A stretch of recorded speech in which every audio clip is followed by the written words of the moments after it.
I kind of knew that obviously it was going to be well received on the internet, but I probably didn't really realize how quickly it would take. And then I went to bed, and the next morning I woke up to a broken phone because we had reached over 9 million people, over 420,000 likes, and we had sold over $160,000 worth of stock in 12 hours.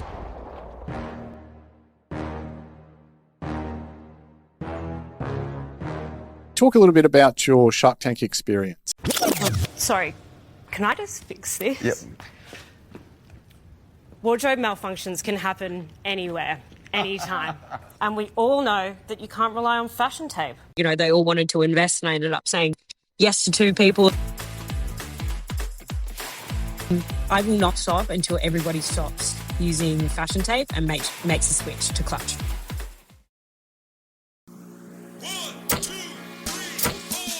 Welcome to The Business Game, a podcast that moves the needle. Hey guys, before we get started today, we just want to take a quick moment to thank one of our sponsors, TrafTrack. If your traffic control, construction, or security crews are still juggling manual check-ins, scheduling, and resource deployment, you're leaving productivity on the table. TrafTrack's app automates shift assignments and timesheets in seconds. Visit traftrack.com to see why over 1,000 industry professionals rely on it every day. And thanks again to TrafTrack for supporting The Business Game. Hello and welcome to The Business Game, a podcast that moves the needle. I'm Kalena Stano. I'm Steve Plummer. And before we get started, please remember to like and subscribe wherever you're listening. Today, we are joined by Annabel Hay from Clutch Glue. I am so excited for this conversation. I've been looking forward to it. You have been, haven't you? I have. I've been talking about it a lot. So how are you going today, Annabel? I'm so good. Thanks for having me. Yeah, thanks for sharing. Pleasure. Look, just to let you know too, I've got 2 daughters in their 20s, and I did message them and say, hey, is this Clutch Glue any good? And I got the thumbs up from them. So, you know, we're ready to go. We're ready to Love go. it. Love it. To get things started, Annabel, can you tell us a little bit about yourself and about Clutch Glue? Of course. I mean, about me, my name's Annabel. I'm based in Sydney, Australia, but you can probably find me anywhere in the world at this point in time. I'm the founder and CEO of Clutch Glue, which is a globally patented world-first clothes adhesive that is a competitor to fashion tape, which was traditionally people use double-sided tape to stick their clothes into their skin. And one fateful day, I was like, wouldn't it be so much easier if I could just glue myself into my clothes? And so, yeah, 4 years of R&D later, and now I invented a sweat-resistant but water-soluble clothes adhesive that's seriously strong, and the packaging is made of 100% recycled materials that's 100% recyclable, which creates no single-use waste and a truly cyclical fashion ecosystem, which is so cool and so fun. Oh, that is so awesome. I didn't know that piece about the recyclable. That's so cool. I love that. Yeah, cool. All right, let's delve into your story a little bit, Annabel. Let's go back to your childhood, early family life, your upbringing and so forth. How did all of that mold who you are today as a founder and as a leader of, I guess, a growing global business like Clutch Glue? Totally. I think that I had an excellent family life and upbringing. I absolutely adored my childhood. I'll take anything to, you know, go back and experience just, you know, a day in my life back as a 9-year-old. It was pretty great. My parents were always super, super supportive of me, and I have an older sister, Lucy, and we're very close in age, 3-year age gap. And I think that, you know, from a really early age, I kind of was always this really confident, outgoing sort of kid. I could never be told no, which I'm sure was super annoying to my parents, but has held me in very good stead as an adult, I would say. And I do remember there was this one fateful night. I was over at a family friend's house for dinner, and I think I was like 7 at the time. And my dad was talking to another family friend about how they would be billionaires if they had invented everything they've ever thought about. And I was like, in that moment, as a 7-year-old, I was like, that kind of sucks to live with that regret. I refuse for that to happen to me. And so I sort of just like held on to that as this like little nugget. And I think what that did was that it just like lit this fire in my belly where I was like, I promised myself at that moment that if I ever had a good enough business idea, I would try and execute it. And so when the idea of inventing a glue instead of fashion tape came across my mind, I just knew that it was a necessity and something that I really wanted. And then thus began my journey to start Clutch. Wow, that's so cool. I love that story. With that, getting to where you are now, do you have any major milestones? I know I've read all about you and it's just so decorated in achievements. Are there any that really stand out for you? I mean, we've had a lot of moments and I'll probably miss plenty. But I would say the one moment where I really, really look back on with such fondness was the first time we ever went viral, which was 3 months within launching the business. TikTok is obviously such a great way to get, the messaging out about your brand, but I didn't probably realize how quickly TikTok would take to clutch. It is obviously solving a real issue, and it was a novel first of its kind solution, an alternative to fashion tape. And so I kind of knew that obviously it was going to be well received on the internet, but I probably didn't really realize how quickly it would take. And I remember within 3 months, there was just one fateful day. TikTok, which was basically about a spaghetti strap falling off my shoulder and I clutched it back onto my shoulder. It's a 10-second TikTok. It's like the worst video in the world, but you can go to our TikTok and find the video. It's pinned at the top. I remember I uploaded it one Sunday night and then I went to bed and the next morning I woke up to a broken phone because we had reached over 9 million people, over 420,000 likes, and we had sold over $160,000 worth of stock in 12 hours, which was absolutely nuts. And so I think from there, I was like, okay, it turns out that I'm solving a real problem. And now I need to scale this business aggressively with absolutely no business experience prior to this. You can imagine the calls that I made to all of my friends being like, you need to come over right now. And they had to fulfill over 5,000 orders from my share house in Bondi, which was hilarious to say the least. Thank you to my housemates at the time for dealing with such an episode. And I think from there it was like, all right, we've got a winner on our hands. How are we going to get this to every single corner of the earth, which is still something that we are trying to figure out to this day, but slowly but surely we're doing a good job at taking over the world. Incredible. I love that, taking over the world, right? Look, without putting a dampener on your meteoric success, success is never a straight line. So can we talk about a time or a couple of times when I guess things went really wrong? And so maybe your biggest failure or dip in confidence or whatever it might be. And in particular, what you learned from it and how that has influenced the choices you now make.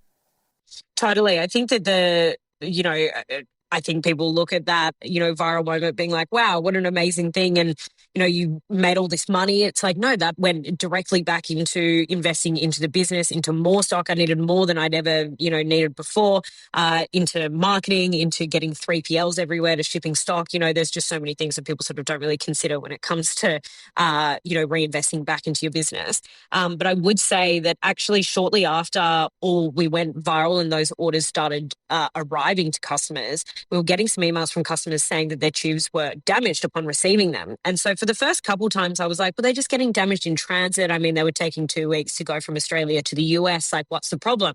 And then I sort of found that there was this pattern with the problem of the tube sort of leaking out the sealed end of the tube. And I was like, okay, I don't think that this is like a crushing problem, because then we decided to send them in boxes so that they wouldn't get crushed. And then the problem was still happening. So I was like, okay, this isn't going away.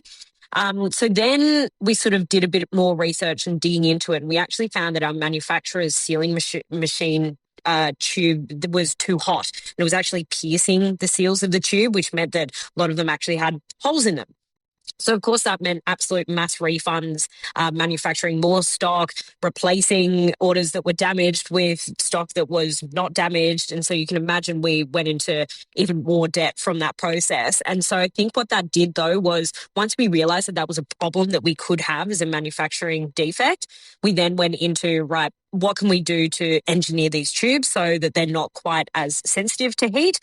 Also making sure that our manufacturer is aware of that problem and making sure that that's a problem throughout our quality assurance process, that we check every single tube to make sure it's defect free before we send it out. So from there, as much as it seems like it was a really big setback and it was the scariest problem I'd ever encountered at the time, and it was the first problem we'd ever encountered, it turns out that all it did was just put some really great processes and guardrails in place to ensure that the same problem doesn't happen again.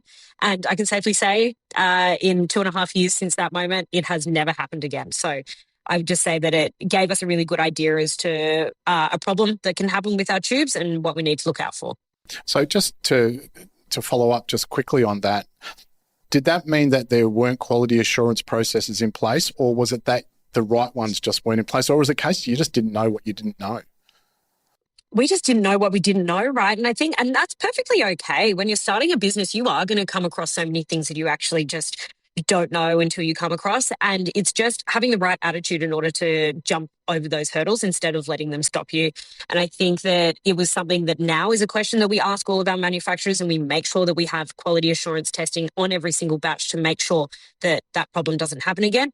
But at the time, it was something that I never even knew would be a risk, because for me as a customer, I'd never experienced an exploding tube before. And so I was like, it's not even something that I kind of even thought about being a problem. I just thought that, I don't know, they're sealed and that's that. But no, it turns out that actually every single tube on the planet has a pretty similar QA process. I just wasn't aware of it.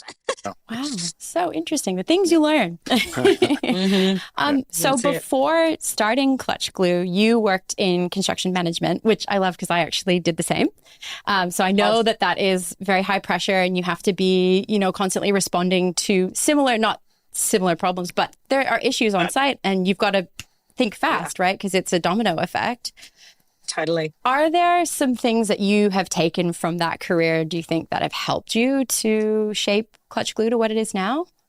I think all of it, to be honest, all of it was the most transferable skill I could have ever asked for. Construction management and project management in general is all about just tasks, breaking them down into bite-sized pieces, overcoming tasks to get to an end result. And I think that I was always really good at having a big laundry list of things to do and ticking off tasks and getting stuff done, not procrastinating, and working under really high pressure environments where the stakes are super, super high and very expensive if you get things wrong or don't execute things in a timely manner.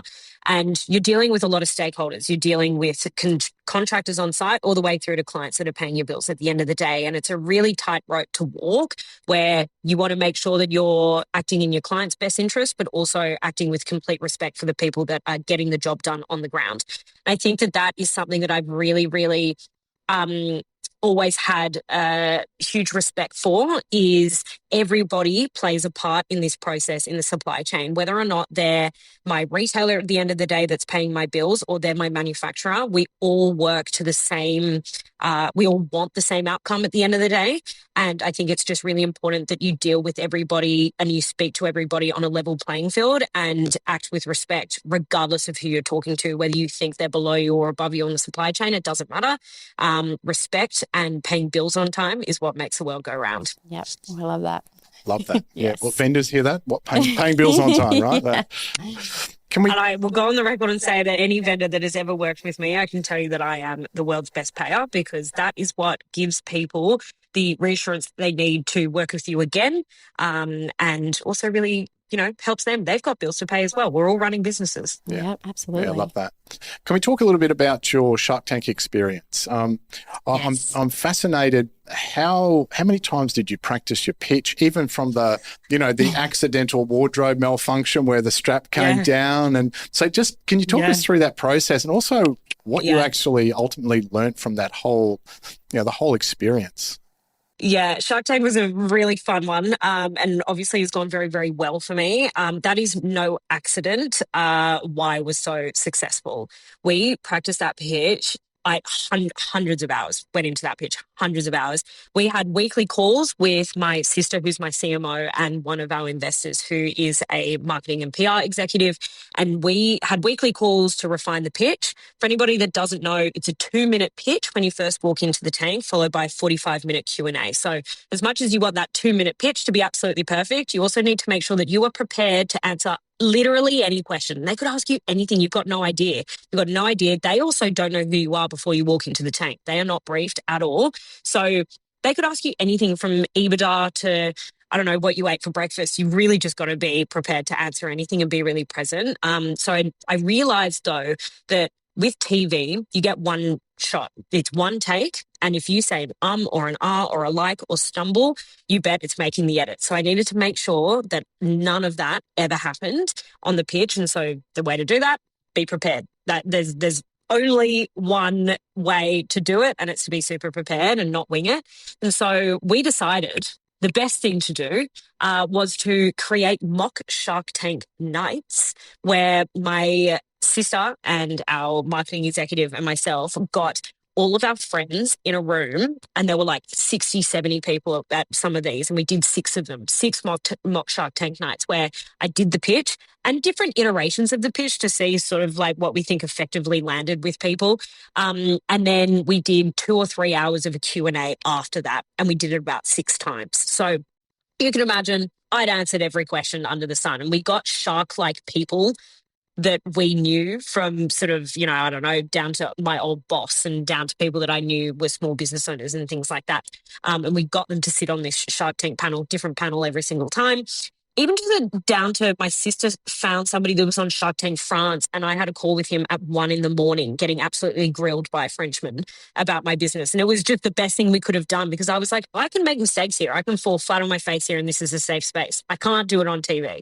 So that was the best thing we could have done, because then by the time it got to pitch day, it's about 6 months I had to prepare for this, sort of like 5, 6 months.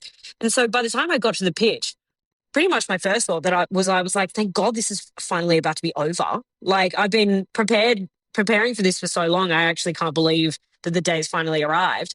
And then what it did was that it actually just put me at complete ease and confidence. I knew everything. I knew everything. I knew any kind of outcome that could have happened, and I was prepared for literally any questions. So what that did was that I was just super present.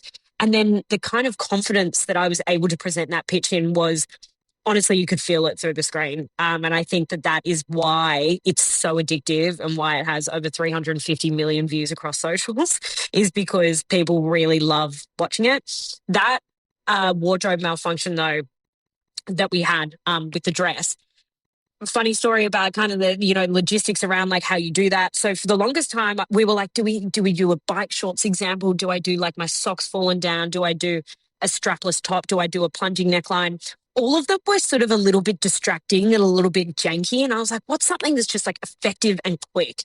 And then I was like, you know what? The strap is actually probably the best bet. So what I ended up doing, though, to execute that was that I actually, you'll probably see it if you go see it again, is that one half of my dress is actually clutched up. And so what it meant was that this strap was like rigid enough that actually just kind of, when I like dropped my shoulder ever so slightly, it sort of like it really exaggerated and came off. And so that was the best thing that we did from just like literally a clutch perspective, was kind of a few camera tricks to make it a little bit easier for me, so that I didn't really need to over exaggerate that movement. And it was so effective. You could cut the tension with a knife when it first happened. And I think that they were fooled. I think that they thought that it was a real wardrobe malfunction when it wasn't. And I think that that's when they were like, okay, this girl's a smooth operator. She knows what she's talking about. So we had a lot of fun executing that one. And I'm so happy with the way that it all turned out. But don't try and ask me to do it again. It's past. It's done. I don't know whether I could actually do it as well as I did now. I practiced it. I'm not joking. I reckon like every single drive ever went on, every single sort of spare moment when I was like making lunch, making coffees, making tea, I would like do the pitch. And I was doing it in my sleep. I remember dreaming about it so many times, about like actually saying the pitch, because I just knew it verbatim. It just became a part of me. It was a part of my personality at that point. And did they ask you any questions that caused a bit of a pause, or had you nailed everything that they just couldn't find a crack there? Funny story was that actually, like at the end of the 45-minute sort of Q&A, what you see actually if you watch the episode is they didn't have any other questions for me. They were just kind of like, okay, thank you. And I was like, yeah, thanks, guys. And I just kind of leave. And it was just this kind of like, oh, okay, yep. I answered all their questions and it was all very happy. And, they all wanted to invest. And I ended up saying yes to 2 people. And that was all like, a really happy kind of episode. But I just remember kind of standing there being like, yeah, okay. Like, sorry if that was a little bit boring for you. Like, so what do you think that whole experience taught you about yourself? I think that just like what it drives home for is preparedness is key. I think that so often we almost glamorize or romanticize winging things and just kind of, oh yeah, I accidentally just did that and it did really, really well. But that's not the case with a lot of opportunities. And especially when you're going on TV, high stakes environments require preparation. And I will always die on that hill.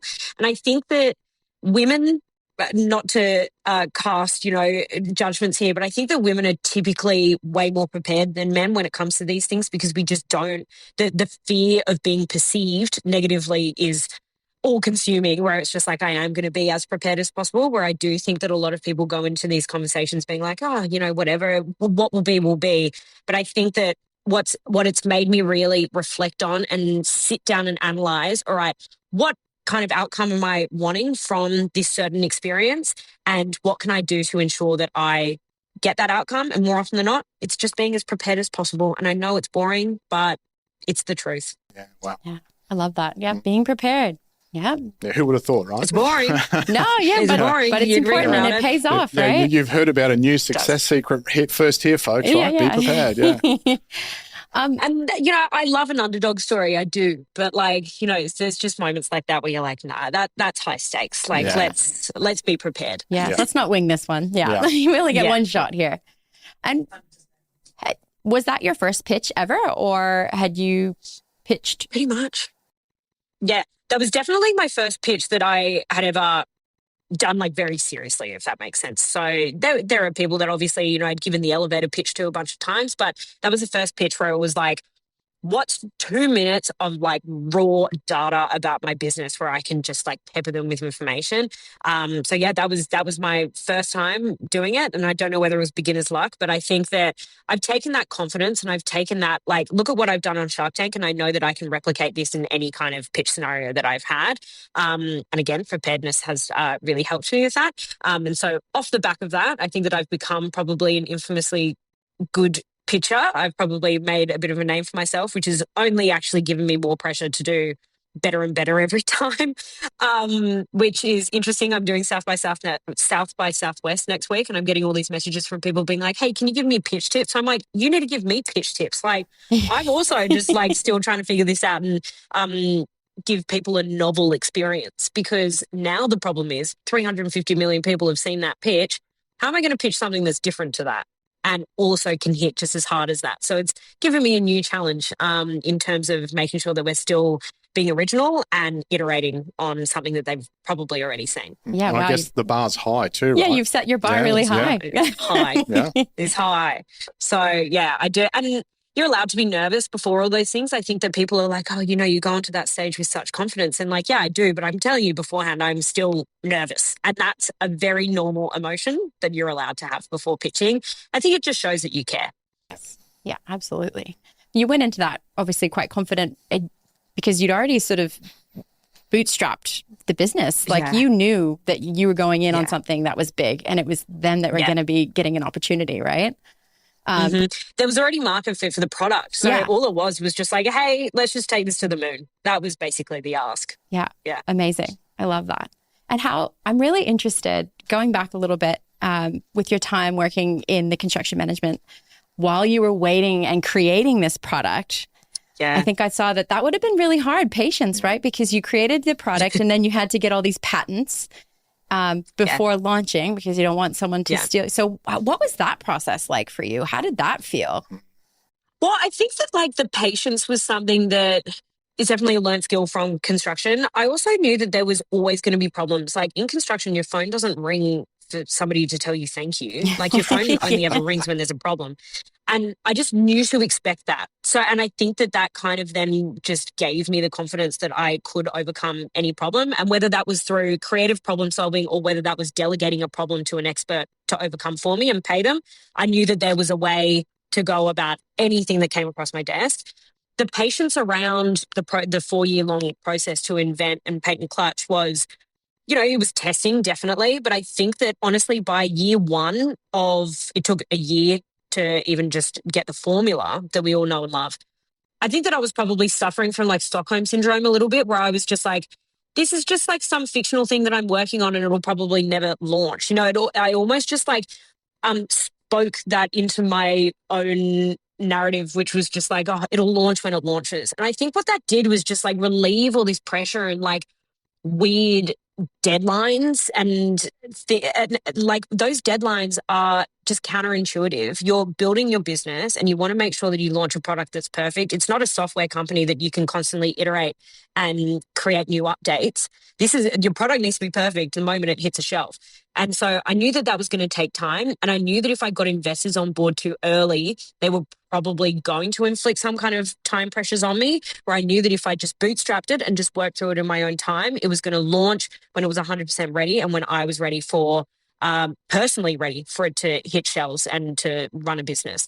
And I think about that actually being my superpower. And I tell people a lot that I mentor that are about to launch a business, but, haven't done it yet. And they're still in the R&D phase, or they're still, getting all of their marketing plans together or whatever it might be, just to enjoy that process, because the real work does start once you've launched it. It's actually the funnest part. Looking back in hindsight, it was the funnest part when actually I hadn't launched anything out yet. And I was just felt like this mad scientist that was just doing this funny little project on the side. So just don't give yourself any big barricades. Give yourself as long as possible. And when the timing's right, it'll be right. And I think that that just inherently makes you patient. I love that, because a lot of the messaging around, obviously, in the entrepreneur space is fast, go, go, go, fix, break things and fix it later. But what you're saying is sort of opposing that, which I like, because like when I was trying to start my business, the same thing. It just felt so much pressure, and then you make mistakes, you're not ready, and it can cost you a lot.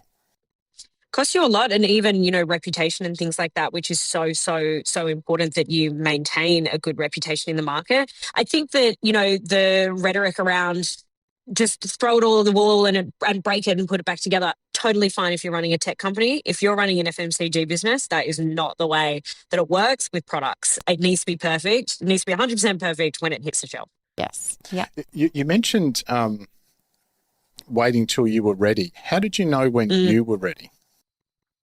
Personally, I think that I probably just got to this point where I was like, all right, I think that I am at a point in my professional career where I think I've got enough transferable knowledge to sort of now, put this into a new passion project. I do think that if I was any younger, I just don't think that I was like emotionally mature enough. I think that my frontal lobe wasn't there, and I probably would have, I think when I was 24, I thought I could do so much more than I could.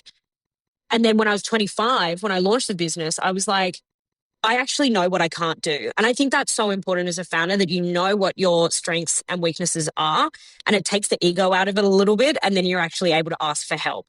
And I think that that was probably just like when I actually felt ready, was when I was like, oh, the ego's actually out of this now. Like, I'm not some know-it-all teenager anymore. I actually know the constraints of what I can achieve. And I think that that's when I felt good about then releasing something into the world and relinquishing that control slightly. Yeah. Wow. I do have a question around like the initial phase. So you knew that you wanted to create this glue.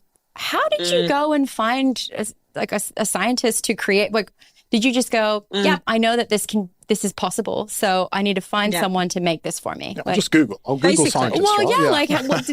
yeah, like how does that work? Yeah. So, I mean, there's plenty of ways that you can go about finding people to formulate something for you. The problem with that is that normally the formulator will maintain the IP. And that was something that I needed to make sure it was my IP and my formula. Smart. I knew finding this kind of resource was going to be the hardest thing to find. And to this day, it is actually the hardest thing. It's finding a diamond in the rough doing that. However, I knew that it was something that it was worth taking the time to find. And thank God I did take the time, because I found the appropriate person after about 7 months of just like looking high and low. What I did was that I started emailing a bunch of people, mainly in Australia, because I wanted to make sure that I was dealing with people that I could liaise with in same language, same sort of, cultural, nuances and things like that. And I knew how to negotiate with Australians because I'd spent so much time on a construction site. So that was kind of something that I just wanted to make sure was a skill that I had, and I wanted to, translate into running this business. And so I emailed a bunch of universities, and I was like, I know that they have labs, which is what a lot of freelance chemists don't have, is access to a lab. They'll be like, yeah, I know all the logic behind it, but I need, access to this. And I'm like, I don't know where to find you a lab. Like, you need to find that. And so then I found There were a few manufacturers that could do it, but again, they wanted to maintain the IP. And so then I found this one fateful day, I emailed UNSW, and I think I emailed them for like 6 months, the chemical engineering department. And anyway, they like didn't reply to me. But one no isn't enough. Two no's isn't enough. 10 no's is not enough. And so I just emailed and emailed and emailed and emailed and berated them until finally I think somebody was just sick of me and was just like, I don't know, email this guy and see what he says. And I was like, great. So I sent him an NDA. We jumped on a call the next day. And he was doing a research project for a few years at UNSW inventing fire retardants, but he had 9 PhDs. And he was really, really interested in the science behind it, but did not care about the end product at all. Like, in fact, I remember the moment where I knew I really wanted him was when he was just like, but why would you want a water-soluble glue? And I'm like, you don't know why this is so good, and this is a great partnership. And so we ended up agreeing on a sum. It was 35 grand for him to invent the formula. It ended up taking him about a year. But again, I didn't really give him too much, get too many guardrails in terms of timeline. I was like, I need to let you cook. And then when we've got a good formula, we'll know we'll have it. And so I think we had like 12, 13 different iterations of a formula. We had a whole panel of my friends that tested it that had different skin types. So on psoriasis, on people with sensitive skin, you name it. Like we tested on everybody. And Clutch was the final formula that we ended up, the formula that we all know and love was the one that we ended up going with. And it was the one that nobody had a reaction to. And we went, perfect, this is the one. So from there, I basically paid out the rest of his contract that I owed him. And then he handed over the formula and the entire process. And then I ran off to the patent office and to my patent lawyer's office, to get it patented, and then started that sort of journey. So that was sort of chapter 1, which was definitely the hardest. But what that did was once I had the formula, I was like, well, I can't stop now. Like I've done the hard bit. Yes. Like now I can do the rest of this, and it's just going to be expensive and it'll take time. But the hard part was over, which was getting the invention done. Yeah. Hey guys, just wanted to do a quick shout out to our affiliate partner, Opus Clip. If you need great videos without hiring an editor, their AI engine turns your raw clips into share-ready content in under a minute. No skill required. Find our link in the description to support our show and get a great sign-up bonus. Create more, stress less with Opus Clip. Now back to today's episode. All right, let's show me the money. Let's talk about selling the product and marketing the product and so forth. So I guess looking across all the platforms, all the different types of marketing you've done, what lessons would you give someone starting out now based on your experience? Throw it all at the wall and see what sticks. I think that people are so caught up with the aesthetics of a grid and, what looks good and what's trending. No one can do your business quite like you. You're an individual person with a completely unique set outlook on how you want to present your brand, and just really lean into that. We don't have an aesthetic feed at all. Look at it. It's actually like all over the place, and it's just like a bunch of use case videos and different giveaways. And we just do so much community and experiential marketing, like guerrilla marketing. And we just kind of just do all of it. Like we just kind of, and it doesn't need to be new and glossy and perfectly edited and all this kind of stuff. We sort of just find that the thing that performs the most is things that are just authentic and are connecting to real people. I think that in this day and age, there's so much noise and there's so much influencer and there's so much celebrity. People kind of just see right through that now because they know that it's a cash grab, as in when you're just a real person solving a real problem, getting in front of everyday people and solving the everyday person problem, people really back you and come into your corner because they know that you're actually authentic and actually just trying to help. And so the best person to start to, tell that story is as a founder yourself. A founder-led brand is the key to launching a business. It's great because it's cheap. You're free. You know how to tell your story better than anybody else. You don't need to brief anybody. You don't need to go to and fro on edits and captions and angles and all of this kind of stuff, what to say and what not to say. You just know exactly what the script is straight off the bat. So it's just perfect for you to do a founder-led strategy, throw it all at the wall and see what sticks. Don't try and get it all glossy and beautiful. 80% solution always is my mantra. And then you'll be very surprised how quickly people will take to it, or you just grow a really natural audience that is just genuinely interested in what you're building, both as a business, sure, but more something that is more kind natured than that, which is a human to human connection. And that's something that I definitely think we got right straight off the bat. Partly an accident. We just couldn't afford to pay for UGCs and influencers and celebrities, and look at where it's ended us up. So I think that I am a tried and true method of the founder led brand, and I think that you'll find that any newish brands that have sort of popped up in the past sort of 2, 3, 4 years have pretty much followed the same formula as what I've just said. Yeah, Yeah. one of the I guess tenets or principles in marketing is to test and measure, but it's almost what you're saying, Annabelle, is it's guess and measure and just see how it goes. Yeah. Yeah. To see how it goes. I mean, what's the worst that can happen? It gets 300 views. I don't care. Do the next one. Like, nobody's dying. Nobody's dying. Keep going. And just being consistent, like posting every single day, different iterations of things.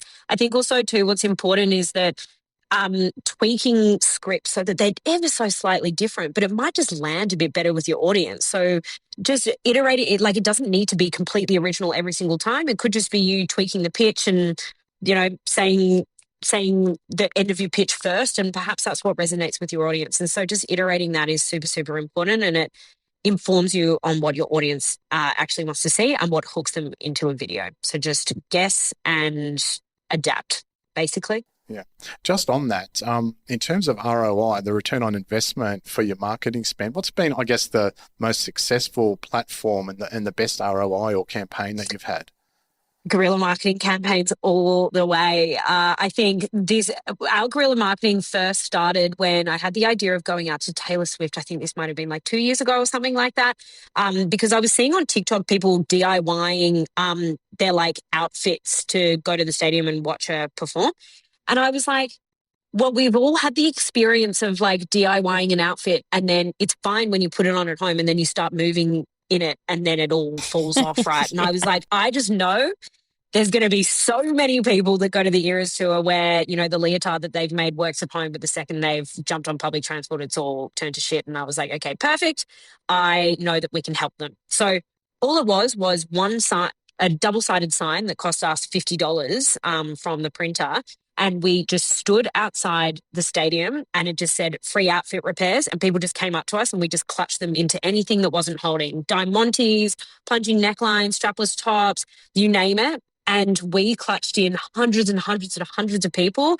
And there was we weren't asking anything of anyone. It was just like, we are here to help you if you want it. And you can imagine that went completely viral, and also just drove home the importance of connecting with your audience on a personal level. Not all of your marketing needs to be this corporate greed. Your marketing actually just needs to be solving a real problem and showing people that you show up for your audience when you need them. And so then we were like, right, how can we translate this guerrilla marketing into running competitions, into festivals, into concerts, you name it? Where can we access those people that need us most? And so that's then translated into going to marathons, clutching people into their bike shorts before they run. We do it for shakeout runs. We do it for literally just fun runs that people do, every single day. And we do it for festivals now and concerts all over the world. We've done it in the UK, US, and Australia, because we just figured that's just a way that we can actually connect with them in person too. It's so satisfying to be in front of a customer, IRL, and show them how to use the product, and also with no buy-in from them. And then they can see that it works, and then they hopefully go and buy it. Sure. But it's just giving it that human aspect that I think people never expect, which is why guerrilla marketing is so beautiful. It's also low effort, slow buy-in. It's a couple $100 probably for some signs and to get out there, get some transport out there and do your campaign. What's the worst can happen? Somebody tells you to go. I'm not going to jail. I'll take it. I'll take it. And I'm telling you, every campaign we've ever done, nobody's ever told us to leave. So do with that information what you will, anybody that's listening. Wow. I love that because it's dramatic demonstration, right? People don't know how good you are until they know how good you are. And so 100%. Yeah, in your marketing stuff then, did you budget for that? Like, we're going to go to this place and that's going to cost us X $100 and we're going to go to here, or did it just kind of happen organically? Here's a good idea, let's go. naturally sort of happened, and we are pretty, the beauty about a founder-led team and for us to do it is that we can be so reactive. So there are things that now we plan for where we know when the major marathons are happening, for instance, and things like that, so we can kind of schedule that into our marketing calendar. But even for little things, like we get messages from people being like, oh, there's a sideshow that's just popped up and it'd be really great if Clutch is there, and it's tomorrow. It's like, sweet, I can go for an hour, and and it's just local and we can do that. And I think that having a certain level of scrappiness, even when we're now perceived to be this big business, is just so integral to getting in front of people that need you the most. And sometimes your audience really gives you the ideas about where they want to see you. So just like always making sure that you are listening to what they want and not what you think that they want, because more often than not, they're very loud, especially on social media. I think that is just, it's such a powerful tool that I think people see negative comments or see people being like, oh, I want it here and I want it there. It's like, instead of getting upset that they, giving you this kind of feedback, turn it into something that you can flip around into a positive narrative and help them. And I think that that's what we do really well at Clutch, and is something that I want to maintain for the rest of time. That's awesome. And is that sort of what's led you to the vending machines? Is you sort of can see that? I mean, that makes so much sense to me when I heard that, as having a vending machine, because it's when you're out, right? And you're like, oh, I need this thing. I forgot to pack my Clutch glue. Oh, sweet. There's a vending machine down the road. Totally. So I think for us, like, this kind of like happened in a few multiple layers. So when we first launched Clutch, the main response we were getting from our audience was that they were like, I need it now. Like, I can't wait for shipping. I'm in the Uber and I've just seen this TikTok. Where can I buy this right now? Because I need it. My clothes are coming off. And so we were like, right, it belongs in retail shelves. And so we have rolled out into retail. I think we're in over 20,000 retail stores worldwide now and counting. And for us, though, then the other opportunity came where it was like, okay, where do people go when they're having a wardrobe malfunction, but they don't have the opportunity to go to the retailer to buy it on the shelf, or the retailer's closed? Like, where can we access these people in moments where they really need us, where we're not there doing a guerrilla marketing campaign, because we can't be everywhere at once, unfortunately? And I was like, you know what? Why don't we put a vending machine in the girls' bathroom? And so we decided to roll out this idea, and we were like, so we had this sort of on the back burner for a while, and then this stadium reached out to us in Texas, in Austin, Texas, called the Moody Center, and they were like, hey, we're always looking for brands to do partnerships with, and Clutch is a really great brand and super interesting. We'd love to hear some thoughts if you wanted to work with us. And so we jumped on a call with them, and we were like, hey, timely, we think that we want to put a vending machine in your main concourse bathroom, because that's where people are going to go when they're having wardrobe malfunctions during a concert. And they were like, great, let's do it. And so put a vending machine in the girls' bathroom. It's been there for 3-4 weeks now, and it's absolutely smashed it. We've saved so many people from grief, or from, we've really, I guess, changed the course of people's nights, where they've been like, oh, my outfit's coming off and I'm in the bathroom. Oh, what's this thing? A lot of people haven't even heard of Clutch. And so they go into the bathroom and they're like, oh my God, my prayers have been answered. And it's just really cool to access people in that way, where they didn't even expect for us to solve their problem, which is a great opportunity. And so now we're scaling that and basically rolling out these vending machines into any possible venue that'll have us. And we're having some really exciting conversations with some people, especially across the States, to roll out this idea. And it's just been so wonderful and so successful. The crazy part about a vending machine in a stadium is that now, we're in the signage all inside the stadium, outside the stadium. We have guerrilla marketing capabilities now, where for any concert that we want to, we can go and do activations and clutch people into their outfits as well before they go into the stadium. It also means that we can put Clutch in the artist green rooms that are performing in that stadium, which is really cool too. So we've got Clutch in front of some really, really, really big artists, and we're keen to see what results yield from that as well. Just, you got to play the long game, really. Yes. Do you have like think tanks with your team? Sounds like you're all you say we a lot, which I love. Do you have a process there on how you come up with these fun ideas of ways to getting out there, like the guerrilla marketing? That takes, a little bit of, oh, this is an opportunity. How do we do this? Mainly shower thoughts, to be honest. Yep. Or like when I'm like going to bed, like that's kind of when like the best ideas kind of come to us. And we, meaning my sister and I, my sister's my CMO, and she has epic ideas. I think that we kind of just, our audience, again, it's kind of just like picking up on little things that you sort of hear from either your audience and community management and, TikTok and Instagram, and hearing sort of little things that people might leave comments on. And it's never quite as obvious as, I need a vending machine in the girls' bathroom, but it'll be little comments like, oh, I had a wardrobe malfunction in the club, and, some girl gave me safety pins to pin my outfit back together, and things like that, where you're like, wouldn't it be cool if we could, instead of people using safety pins, using clutch, and how do you get clutch in front of them, and things like that, where then you sort of just start fleshing that thought out a little bit, and you just start to think a little bit deeper than actually what your audience is saying. And not every single day we have these genius ideas. And a lot of the ideas that we do have are really bad, and then we're like, no, like we're actually not doing that, or it's not the right time. And that's okay. We kind of just like welcome all the ideas, and sort of Lucy and I just kind of go back and forth until we sort of every so often have an idea that one of us has thought of, and then it's always met with like, oh, fuck yeah, like that's great. And then that's when we actually start building on it. So it needs to feel good to us before we put it in front of our audience, because we do think that we are pretty in tune with what our audience wants, just from doing our own community management ourselves and being just like our finger on the pulse in terms of what they want. Annabel, in terms of getting it into supermarkets and the big retail stores, have there been some problems around that, or some obstacles, or has it just happened really smoothly? And if there's obstacles, how have you overcome them? Well, retail is so hard. You're dealing with terrible payment terms for starters. You can imagine how much stock you need just to launch into a retailer. And then you might have 90 or even 120-day payment terms. So you're funding that stock for could be 6, 7, 8 months before you're actually paid for it. So, you need a lot of cash flow management and inventory management and sort of financial literacy when it comes to going into retail, where D2C, you really don't have that problem, because you're pretty quickly getting paid for, well, basically instantly you're getting paid for a sale, D2C, which is why a lot of brands really try and push buying directly from them, because it's really helpful in terms of keeping them afloat. Now, retail was one of those things that people really wanted. It's not a product that you need until you do. So we did know that we belonged on retail shelf and not just D2C.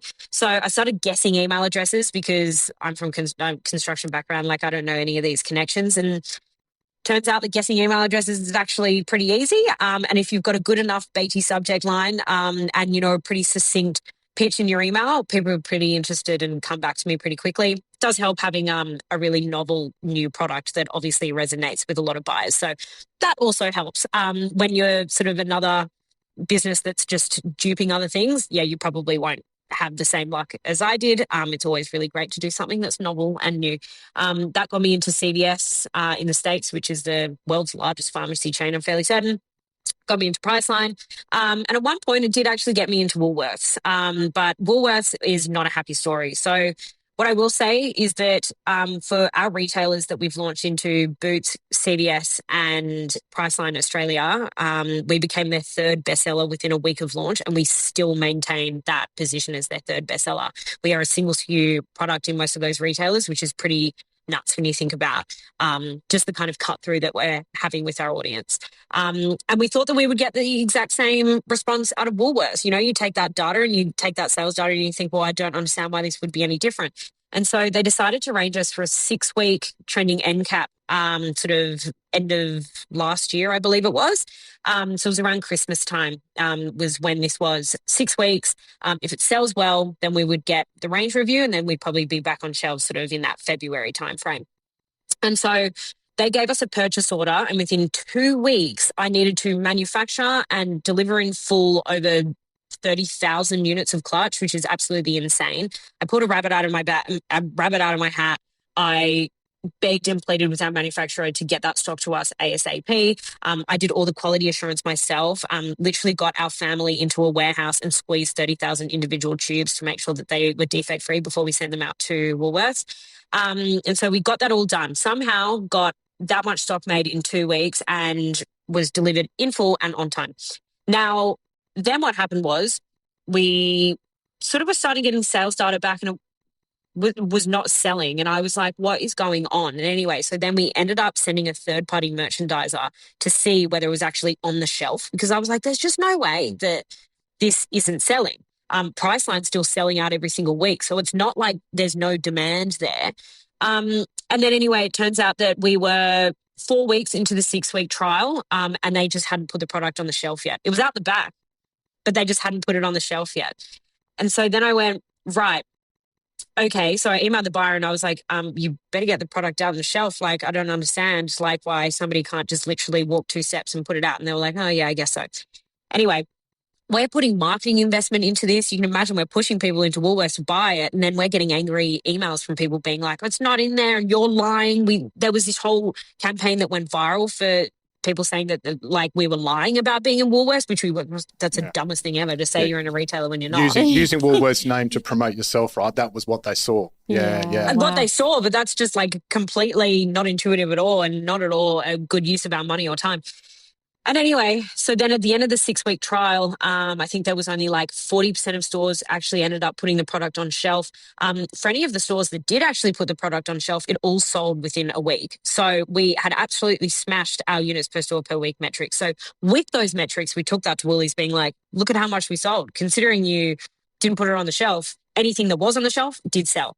Anyway, the agreement was at the end of that, we would buy back any of the stock that didn't go on the shelf, that didn't sell because we desperately needed the stock. Because again, Priceline were begging and pleading with us to send them as much as we possibly could. And then they ended up at the last minute being like, oh, actually, no, we've decided we're not going to let you buy it back and we're going to put it on clearance, 75% off. If you know how sales work, we fund that. They always maintain their margin on the RRP. We would then build per unit for that difference. So it was like $15 a unit. It was then costing us for anybody that was then buying it at that 75% discounted rate. Then what that did was at the same time, Chemist Warehouse were doing a range review on Clutch and they saw that it was on clearance at Woolworths and they went, well, it's not selling at Woolworths, so we don't want it, is what the perception of that clearance did to Clutch, which couldn't be further from the truth, which is insane. It is literally in Priceline right now. Over the past 6 months, it's actually been their top performing product. And obviously it is because it's selling so well, but everyone seems to think that from the Woolworths clearance, that's absolutely shot us in the foot. So it's benefited Priceline, but it hasn't benefited anybody else that wants to range Clutch because of the perception that gave us was that we were failing when we weren't. So just that was absolutely awful, you can imagine, and ended up at the end of the day, cost that ranging with Woolworths for 6 weeks ended up actually costing us about $100,000. We didn't profit anything. We lost about $100,000, which for a small business at the time, for a small business, $100,000, that actually almost sank us as a business. And they didn't care. They did not care. I've heard that from people who go into Woolworths. That's... So there's just things like that where I think people really perceive going into retail as like this silver bullet and it's going to solve all your problems when it very much doesn't. And it needs to, if it's not played out correctly, it can actually really, it can sink you, it can drown you. Yeah. And I think there's not a lot you can do to mitigate that risk really, Annabel, is there? Like you're at the mercy of the big retailer.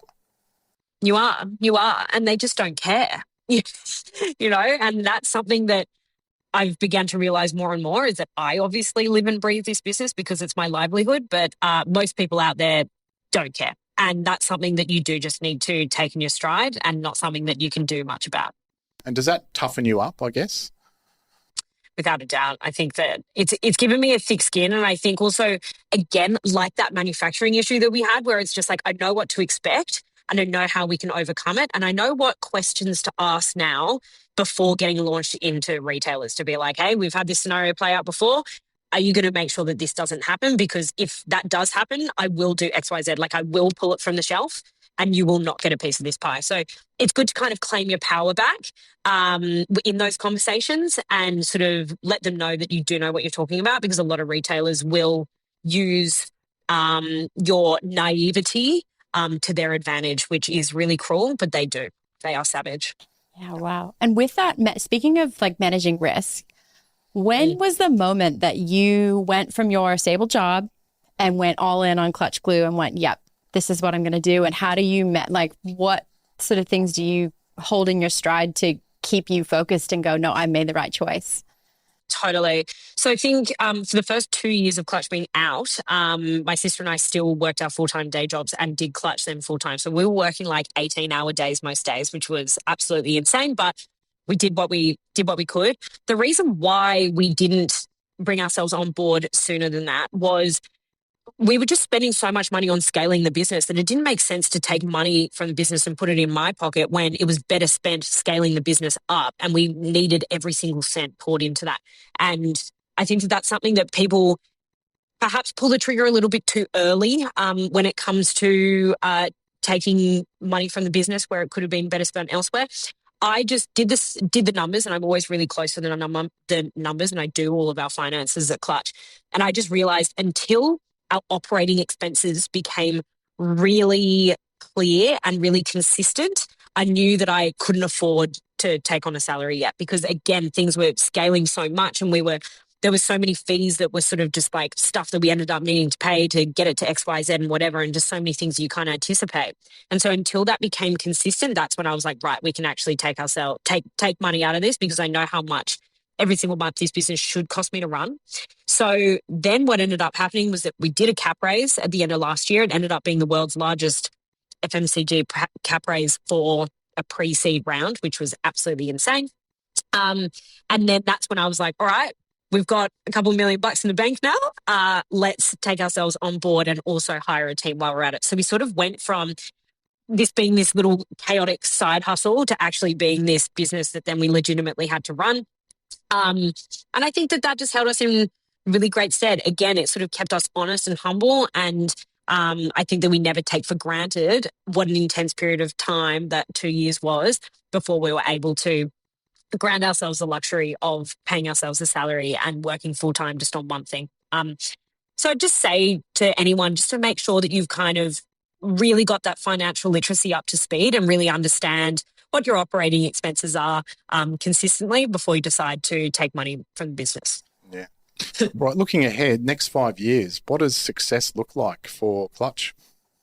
We want to be everywhere. And by everywhere, I mean, I will not stop until everybody stops using fashion tape and makes a switch to Clutch. Already in the past 2.5 years, we've saved over 12 tons of fashion tape waste out of landfill by making the switch. And I will not stop until fashion tape has been deranged in every single retailer. In Priceline, that did happen.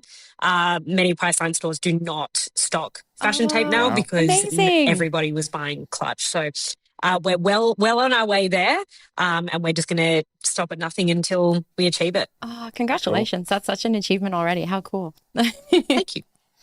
Wow. Okay, so we do have a couple of quick fire questions at the end of our interviews. So I'm going to hit you with those. So who is the CEO that has had the most impact on you and inspired you?